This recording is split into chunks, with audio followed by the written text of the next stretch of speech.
Elle voyait la lumière au bout du tunnel, et c'était quand même motivant pour elle. Mais l'obscurité n'était pas l'unique dilemme. C'était eux, leurs voix, leurs cris, leur découragement.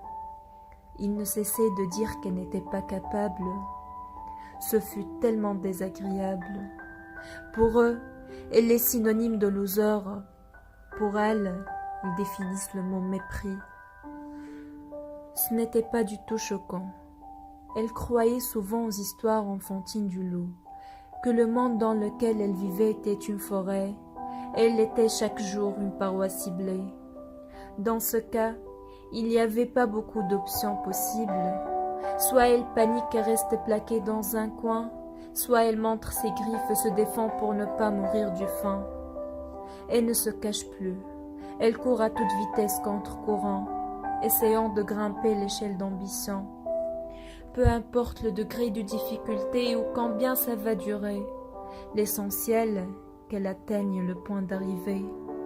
C'était une question de conviction. Elle y croyait à 1000%. Elle ne cessait de croire en réussite après un échec, en espoir après une déception, à la vie après la mort et en arc-en-ciel après un mauvais temps. Au fond de son petit cœur, elle portait la foi que le bonheur frappera un jour sa porte. Si ce n'est pas demain, ça sera alors le lendemain. Elle vivait selon cette évidence, la considérait pas comme ma chance.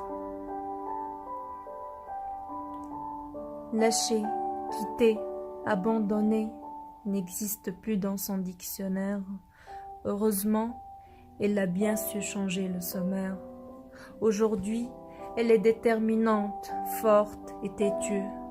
Un conseil de ma part, mon ami, abandonne l'affaire.